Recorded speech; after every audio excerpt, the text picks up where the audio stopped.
From the station working for you, this is WRTV News at 5:30, streaming now. Now at 5:30, there may be no better time to try and pay off your student loan. The steps the government has taken to make it easier for you. And baby on the way, a couple forced to deliver in a hurry and unlikely help that appeared along the side of the road. Kevin. Topping our lineup, a unique idea is addressing food insecurity during the pandemic. It is teaching the students involved valuable lessons, how this grocery store inside a high school is working. And more businesses are going against COVID policies, keeping them closed, the free legal help being offered to owners who want to reopen. And a couple married for 63 years ended up in the hospital with COVID at the same time. We have the viral story of a small but important moment that the nurses made happen for them. Now at 5:30, $1.7 trillion. That's roughly the amount of outstanding federal student loan debt here in the United States. WRTV's Kelsey Anderson explains what the government is doing about that right now and how that impacts your payments. Whether your federal student loan debt is enough to buy a small house or a small SUV, those payments and interest have been put on pause for the last 10 months, and that will continue through September. So I think the pause is great, and it needs to be done for as long as things are shut down and people can't make a good living, like they can't go out and do their jobs. Brad Karen is a PhD student at Indiana University. He says in 5 years of schooling, he's racked up quite a bit of debt, and the pause of his federal loans has been nice, but it didn't cover his private loans. So it was kind of a mixture of, oh great, some of my loans I don't have to worry about, but the others, like full price, let's go. The Trump administration began the pause on federal student loans in March when the pandemic began, and President Biden requested it be continued through September, interest-free. Payments for the nearly $1.7 trillion in student loan debt are currently set to resume in October. Now, on top of the pause in payments, President Biden is proposing a $10,000 forgiveness for all federal student loan borrowers, something Karen thinks is a step in the right direction. The student loan forgiveness, I think the idea is good. I don't think in principle or in practice it's good enough. His main concern is that the proposal doesn't address private student loans or federal graduate student loans. I also spoke with Jeremiah Wheatley, an area firefighter going through the Adult Accelerated Program at University of Indianapolis. He believes it shouldn't be someone else's burden to pay for his volunteer student loan debt. My area that I work in, a lot of the individuals that I serve in the public aren't going to be able to attend college, at least without scholarships or other assistance. So I don't feel it necessary that they should be burdened with my choice of going into adult education and trying to better myself later on down the road. Now, both gentlemen agree that the problem starts in high school, and there should be career planning to know if college is the right path for each student. They also say the problem comes from colleges charging too much for tuition. Working for you, Kelsey Anderson, WRTV. So how can you make the most out of this pause on student loans? Experts say if you are able to still make your pre-pandemic payments, you should continue to do that and more if possible. There is no interest being collected right now, so payments will go directly to what you owe. Kevin. Amanda, the swirl of snow still in the northeast, but they're no longer getting pounded with heavy snow from New York to Boston. Pretty much snow-free. On the backside of this is where they're getting intermittent snow showers and snow off of the lakes. Well over a foot, in some cases almost 2 feet of snow in the New York City area on up toward Boston. For us, a strip of clouds, and I've kind of highlighted it there, it's a little bit subtle, coming off of Lake Michigan, but eastern Indiana and western portions of the state managed some sunshine just outside of that plume of cloud cover from the lake. And there's some evidence of that as we use our Putnam County Weather Now camera to show you the glowing horizon. We've still got plenty of snow on the ground, and that will play a role in how cold we get this weekend, especially if we add a little more to it. As far as temperatures, they're consistent throughout the entire state. You can't drive anywhere for increased warmth, unless you consider 36 that much better than 29 in central Indiana. Tomorrow, pieces of the puzzle come together for a nice winter day. 30 degrees at noon, a mixture of clouds and sunshine. Afternoon temperatures will push the mid-30s. We're dry. The changes that arrive on Thursday, will zero in on that in just a little bit. Chris? The number of COVID vaccines the federal government is sending to states is expected to increase soon. The White House coronavirus coordinator saying today the supply will increase by another 5% in the coming 3 weeks. That would be to 10.5 million doses across the country. The federal government plans to start delivering a total of 1 million doses directly to about 6,500 pharmacies around the country starting next Thursday. You will need to first meet the state's current vaccine eligibility, and then you can check availability on your pharmacy's website.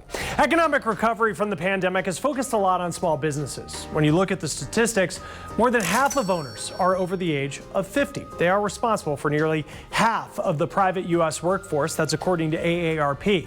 Those owners do bring some value to the market in terms of experience and networks. In a lot of cases, they know their subject matter well, but they've never necessarily run a business. And so what we've really tried to do is we've tried to give them the tips and sort of tools that they need to be successful at that business. Now, the partnership with AARP, the organization Public-Private Strategies, has put together a free resource tool for people looking to start a small business and those looking to grow their company. Its focus is the 50 and older entrepreneur, but the topics it covers are relevant really to anybody. For example, when you're starting a business, one of the things that can be super important is access to capital and making sure that you have the funding to start and grow your business. Now, the Online Small Business Resources Center offers information on how to secure funding. Access to money has increased during the pandemic, especially for business owners of color. Now, there are resources in Spanish and Chinese. There is guidance in areas of human resources and help for improving day-to-day operations. Now, RHETT BUTTLE says the pandemic has provided opportunity to further grow small businesses. One of the things that we see out of really difficult moments in society is we see a lot of innovation and opportunity arise that has never risen before. And that's because markets change, right? And so new opportunities open. Now, you can find the Small Business Resource Center online at smallbizrc.org. Again, that is free to use. Now, next in our lineup, a unique idea is addressing food insecurity during this pandemic. It is teaching the students involved valuable lessons as well. We'll talk about how this grocery store that is inside a high school is working. Better pizza, Papa John's. Food insecurity continues to be a big issue during this pandemic. More than 23 million households sometimes or often didn't have enough food during part of January.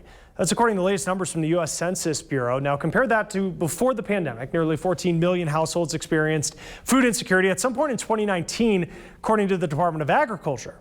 There's a faith-based nonprofit in Texas that's come up with a unique way to help that is taken off in part because of the pandemic. The idea is also now getting interest from around the world. This is just people helping people.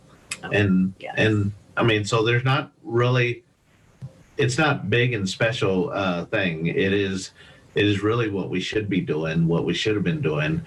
First Refuge Ministries started a grocery store inside Linda Tutt High School in Sanger, Texas, to put a little bit of a twist on a typical food pantry. The nonprofit sent us these photos. Now, students staff the store that offers everything from produce and dairy to packaged and canned food.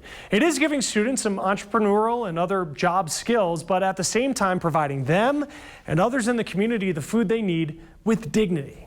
One of the things I did not realize is the pride issue that these kids would take. And right now, the kids are taking a whole lot of pride in working in the grocery store and doing it. They're just so happy that they're able to make sure that nobody goes to bed hungry, that they're able to have the food and be able to order the food and just keeping it running like it is a grocery store.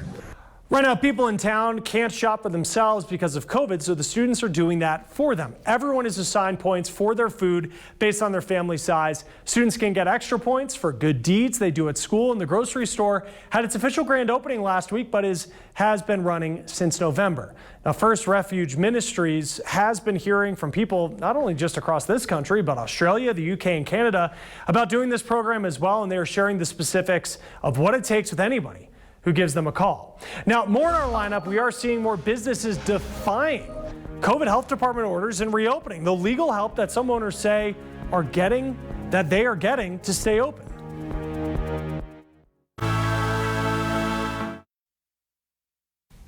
Don't let yourself die from doubt. That is the message by the American Heart Association. They are saying that hospitals are seeing fewer heart attack and stroke patients because people are afraid of catching coronavirus. In the early part of the pandemic, heart attack visits to the emergency room went down by 23%. For stroke victims, the number 20%. Cardiologists say with a heart attack or stroke, time makes a difference when it comes to the long-term prognosis of the patient. Heart attacks and stroke. If you're having symptoms, don't stay at home. Don't avoid the ER for anxiety of COVID. If you're in doubt, if you have symptoms, call 911. As we talked about earlier, seconds count, and hospitals overall are the safest. A Harris poll that was done for the American Heart Association found 28% of adults with symptoms of a heart attack or stroke would rather stay home than risk getting infected with COVID at the hospital. 36% of adults at risk for heart disease or stroke are more worried about catching COVID. 23% are more worried about a heart attack. 22% are more worried about having a stroke. Cardiologists say people without a primary care physician are more likely to avoid going to the hospital. If they have chest pain or short of breath, they would usually go on first the ER. Now, those people are not particularly coming to the ER for that until their symptoms are worse. The concern of catching COVID rises in different demographic groups. 55% of Hispanics and 45% of African Americans fear that catching COVID at the hospital if they thought they were suffering a heart attack or stroke. In fact, 41% of Hispanics and 33% of African Americans say that they would rather just stay home than go to the hospital. The American Heart Association says anyone showing symptoms of a heart attack should call 911, or if someone takes them to the hospital, they say doctors have a limited amount of time to prevent a person experiencing a heart attack or stroke from lifelong effects, or in some cases, to save their life. Online teaching has become the norm, and now one college in Virginia is preparing future educators so they can be ready to teach online. Teaching students are doing observations both in person and virtually. They're also creating online videos and instructional demonstrations and posting them on YouTube. It helped me out because I had to go through it myself. So when you have like kids coming up that haven't done it, I have the experience because I had to do it myself, so I can help walk them through that. Professors say this will also help future educators adapt to challenges when they become teachers. There are many choices when it comes to delivering a baby. Some want a midwife, while others prefer a doctor. One couple had to pull over their semi to greet their bundle of joy, and as WRTV's Rafael Sanchez reports, thank goodness there was an Indiana State Trooper to help. Sure enough, baby was coming.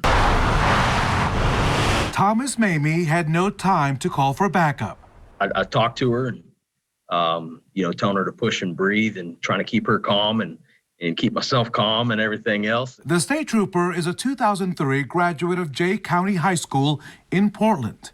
The Army sergeant served his country for 7 years with combat deployments in Afghanistan and Kosovo. He credits his military and law enforcement training for making sure this baby was delivered safely along the toll road on January 15th. You just have to be prepared for anything, whether somebody's a cop or a school teacher or what the case may be. You never know what situation you're going to find yourself in, and you always have to be ready and prepared for any situation. One more look at the baby, named Malachi Thomas Robertson, delivered in a semi. His middle name, Thomas, inspired by Trooper Thomas MAYMI. Working for you, Rafael Sanchez, WRTV. And Malachi weighed in at 6 pounds and 3 ounces. The baby's mom expressed her gratitude to the trooper and EMS, saying, "We were all troopers that day." Kevin. Love that story. Well, let's go to New York City. Central Park measuring sticks 17.2 inches of snow. To put that in perspective, let me just show you how much we've had for our entire winter. That Central Park snowfall totals just the last 36 hours. We've had in central Indiana 10.7 for the winter. Just a memory refresher. Blizzard of 78. We had 15.5 inches of snow in Indianapolis. I'll hang with us as long as we can see the color on the horizon. Love this out in Putnam County. Just some breaks in the cloud cover or the western shield of the cloud cover in the western portion of the state eastern Indiana getting some sunshine as well. It's right in the middle where we have the clouds. Cold wind today. The wind gusts have been over 20 miles per hour. They'll calm down a bit tonight and then be much more relaxed during the day tomorrow. Then it's a wind direction shift that will send our temperatures into the 40s on Thursday. Temperatures around the region now. This is what it feels like. These are the wind chill temperatures. 18 in Indy, 18 in Richmond. As we mentioned, Sunday night, wind chill temperatures 20 to almost 30 below as you go north of Indianapolis. During the day tomorrow, mixture of clouds and sunshine, 33 for the high. The wind will be light. Temperatures on Thursday, any wintry mix will change over to rain as the warmer air eventually takes over. We'll start dry Thursday, but here comes the rain with that wintry mix to the north. There may be some accumulating snow the closer you get to the state line with Michigan. Those temperatures, we'll focus on that when I come back in just a little bit. Some concerning news from Dr. Anthony Fauci as he says if you have been infected with COVID-19 already, there is a high rate that you could get COVID again with the new variants. There are at least 3 COVID variants identified in the United States that have originated in the UK, South Africa, and Brazil. Now, with that said, people who have recovered from COVID and received 1 dose of the vaccine have developed exponential protection from the virus. According to a study, these people showed antibody levels that were equal to those who had received 2 doses of the vaccine. People who had previously been infected experienced more side effects after the first dose. Researchers say that is similar to what others experience after the 2nd dose of the vaccine. And with COVID vaccines, people are also given a vaccination card just to keep track of when they're supposed to come back for that 2nd dose. But the Better Business Bureau is warning against posting a picture of that card online. Some of the information about you on the card makes you vulnerable to identity theft, and it can also help scammers make fake cards. The BBB says if you are trying to encourage others to get vaccinated, post maybe a vaccine sticker instead, or set a frame around your profile photo online that says you have received the vaccine. Some restaurants across the country are defying COVID health department orders. Amanda Brandeis is looking into the legal help that some owners are getting in their battle to stay open. It's been a year of extreme highs and lows. This year has been a roller coaster ride for sure. With every twist and turn. It's been a roller coaster ride. Taking a toll on livelihoods and emotions. The ups and the downs and not knowing from one day to the next whether or not you're actually going to be stocking the fridges and then be closed down 2 days later. It's been mentally and emotionally more than anyone should ever have to deal with. But for restaurant owner Paula Varakis, there's been one constant. I'd go to jail 100 times over for this stuff. After shutting down her San Diego restaurant, Varakis reopened despite state mandates ordering them to close. And the reason was pretty simple. My staff wouldn't be able to make their rent. It was that easy. In addition to their liquor license being threatened, she says they faced potential fines and criminal charges. And none of that mattered. My staff is grateful. And they show that by showing up. They show that by picking up shifts. They show that by working longer hours. They show that by being safe. What we told them is open safely. Attorney Michael Curran says hundreds of other businesses have followed suit. Our goal is to get the restaurants, the salons, and the bars open, no conditions, and doing it safely. His law firm is offering free legal guidance to business owners nationwide who want to reopen. We literally had a dozen or so of our restaurants say, if it wasn't for you guys, if it wasn't for this movement, we were going to turn in the keys. We were done. Business owners say they recognize the health challenges brought on by the pandemic, but don't believe blanket policies are the solution. Everybody stays at home. Places like this close down. They may not ever open back up. And that's just another piece of the community that you've lost. And while Varakis has been able to keep this restaurant open, her Denver location remains closed. It just doesn't work like that in colder climates, places like New York or Denver, or even, like Seattle. It's just, it makes it unenjoyable to go outside. And unsure when the roller coaster ride will end, Varakis is doing what she can to keep her staff employed and get musicians working through live music events. I've always said that live music feeds your soul, makes your soul smile, right? And I think that right now, we as just individuals and as people that have been dealing with this pandemic for almost a year, we need our souls to smile again. In Encinitas, California, I'm Amanda Brandeis reporting. All right, Amanda, thank you. Now, finally in our lineup today, a couple married for 63 years, ended up in the hospital with COVID at the same time. But we have the viral story of a small but very important moment that the nurses made happen for them. $1 drain cleaning special. The pandemic is far from over. Hospital workers are still taking care of very sick patients 24/7, but they're also finding time to do more to lift people's spirits. We don't have the opportunity with COVID to celebrate often. You know, we don't have a whole lot of joys now in healthcare. So when we have those opportunities to just kind of go back to being normal, if you will, you know, a couple being able to sit down and have dinner together, have a visitor in the room even, have some familiar human contact, that's huge. Now, nurse Kim Presson was caring for 86-year-old Terry Martinez when she learned that Terry's husband, Frank, was also in the hospital, but in a separate area. Both of them have COVID. Frank is 93. The two have been married for 63 years and were worried about each other. So Presson and the hospital staff at St. Elizabeth's, well, they helped organize a dinner date.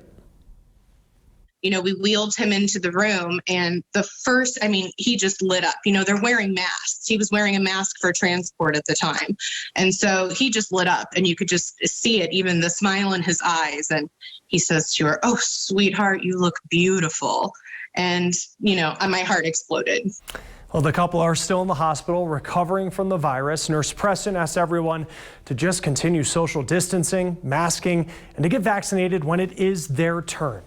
I didn't understand the science of it. And then we had some great pharmacists, some great infectious disease doctors come and speak to the staff and explain it. And once I had the education that I needed, it was a no-brainer.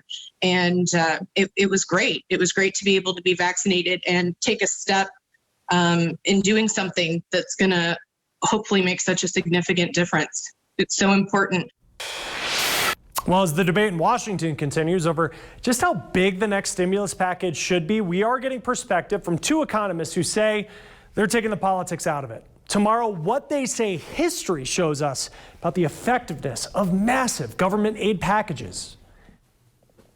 And you joined me at the right time. Look at this, sun making a nice appearance on the horizon just before setting. Sunset is now 6:06. As we look beyond, that's foreshadowing some more sunshine for tomorrow. Details on that straight ahead. The news